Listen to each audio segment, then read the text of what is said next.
Hey, are you looking to change your safety culture? Because we have On The Job on with us next, and they are using gamification to change the way you learn.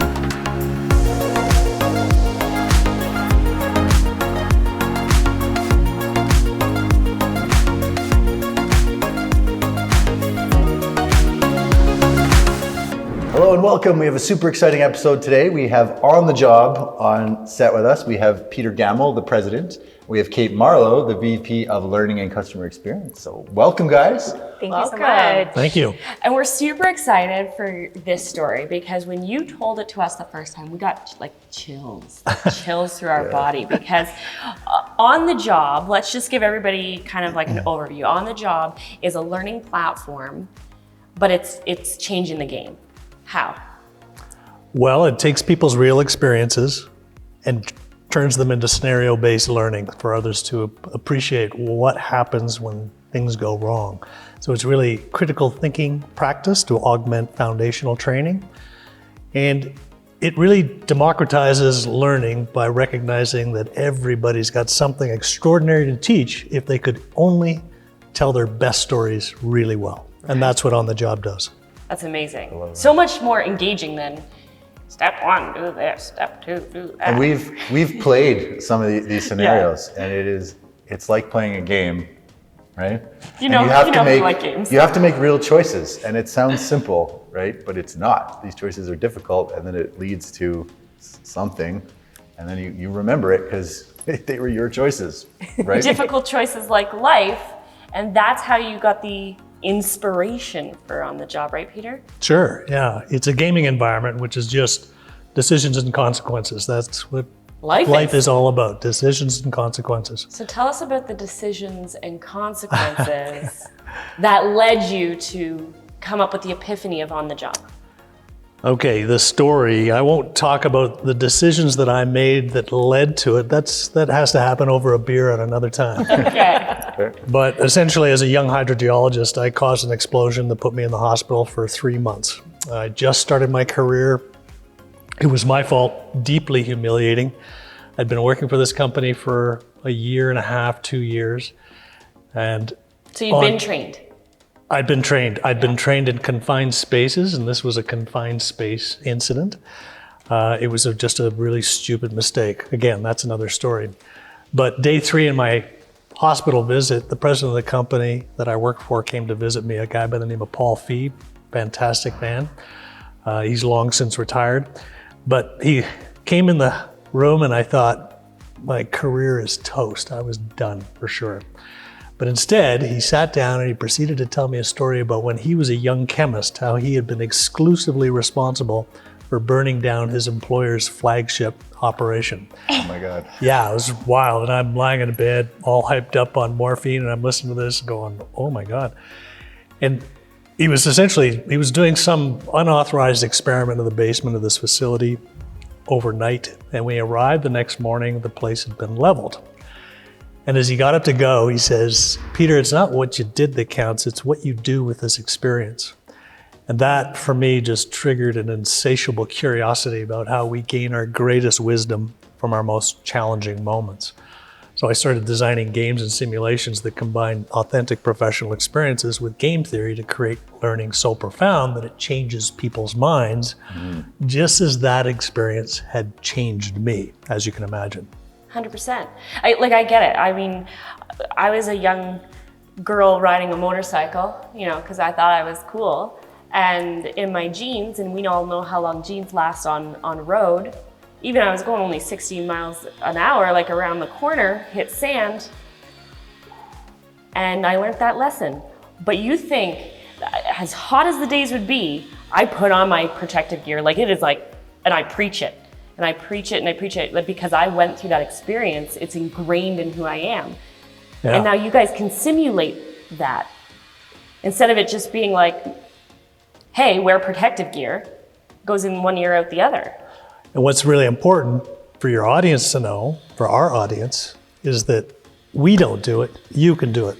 Our platform's authoring tools allow you to create these scenarios yourself very quickly. So essentially, it's the idea behind it is to convert incidents into the scenario-based learning that can be broadcast to an entire workforce very quickly, and give them the experiences they need to seed their minds so that they're aware of the unexpected. So an incident happens, some kind of safety incident. You take that, you plot out the story, you turn it into a gaming experience, and you give it to the rest of the company. So now everybody experiences the same thing with the person involved, who's never ever going to do that again, right? And now you're changing behaviors, right? Yeah, exactly. Well, I mean, this is the cool thing is companies are gathering lessons learned. And I tell you this, they put an Excel sheet with all the best intentions. Exactly. Right? Right, Kate? Yeah, exactly. Nothing happens with it. It sits there Where does in it? the It collects dust. Yeah. Well, I mean, metaphysical dust, but it collects dust. It doesn't, and that's the biggest waste of time. There are some companies that are doing good work with that Excel spreadsheet or with that list of lessons learned. They are turning it into foundational delivery. They're going through PowerPoints at every stand-up meeting, and we consistently hear them saying, we want to make this engaging. Yeah. We want to make learning a core part of our culture. We want to make behavioral change something that our team wants to do. We want them to want to be better, right? And our platform allows them to do that, and it allows them to very quickly and easily transfer those experiences in a way that's a lot more engaging than maybe a PowerPoint. And in a way that really puts the learner in the driver's seat. They have autonomy over their own learning experience. And we're very excited about that. That's cool. Yeah. That is cool. That's really cool. And Kate actually took us through a workshop where she taught us how to do this. Taught us how to be storytellers. Yeah, it's not easy. It's a pretty interesting process to take a story and then turn it into an interactive experience that somebody could walk through. Right? You say that it's not easy, Adam, but you both did a great job of it. In fact, your whole team that joined us did a great job of it because we innately know what a great story is. We watch movies, you all watch TV, some of us read novels, right? Like everybody knows what a good story is. And so it's just finding the pulses of that story to put into our platform. And as we continue to develop the platform, especially Peter with the work that you've been doing, that storytelling gets easier and easier. And in fact, I would just start to call it second nature for people who've been in our ecosystem as long as you have. And to Kate's point, now what you haven't experienced, the new version which has just been launched, it actually prompts you with concepts that you can introduce into the story and answers that you might consider and appropriate questions that might be good for this scene at this moment in time. So it's intended to be a wizard, not as challenging as it was when you went through it. Now it's a lot easier. Cool. Okay. Well, so one thing that I want to point out here, like we talked about, okay, this is great for safety, but you guys are talking about helping people go on a journey where they're emotionally invested to transform behaviors. This could be applied to quality, to culture, to so many aspects of learning. It doesn't have to just be safety, right? No, it doesn't. In fact, when we started this concept, we wanted to validate that this product would accommodate any story, no matter how complex or how simple. But the intent here was to confirm that it can be accommodated by any sector and delivering any kind of subject. So we were in 7 different sectors delivering almost 10 different subjects, from leadership development to technical manufacturing to all sorts of different things, public safety. It wasn't just safety, but now we're really realizing that the safety market is where we can have a real impact very quickly. Excellent. But we can deliver any kind of content. So you, like any industry, any content, this is the next wave of how you want to teach your people in the company. How do people get a hold of you to get this process started? I just want to clarify something. It's not just how the company can teach your people, but how everybody can teach each other by bringing real value out of the experiences that they get. And I just want to say one more thing, that you talk to a lot of the safety people out there, and they talk about when something goes wrong, there's often a discussion about whether you fire the person that did the mistake. And inevitably the debate always revolves around, well, why would we fire them? They just cost us $100,000 in liability as a result of the incident. This person has that coveted experience. He'll be the safest person on the job site from now on. And that is what we're doing. We're recognizing the failure. But sorry, No. To I think that's really good because my husband works in construction, and 9 times out of 10, the smallest incident is a walk-off. Like a little fender bender, a bump, an accident, even like, they're going for piss tests if a deer hit comes out in the middle of the road, right? Yeah, like, exactly. It's very cut and dry that way. And it's a huge loss. That's really interesting. I remember working for an engineering company and doing a tour of a machine shop. And we were looking at them as a potential vendor, and my boss, mentor at the time, said, okay, we're gonna go in there.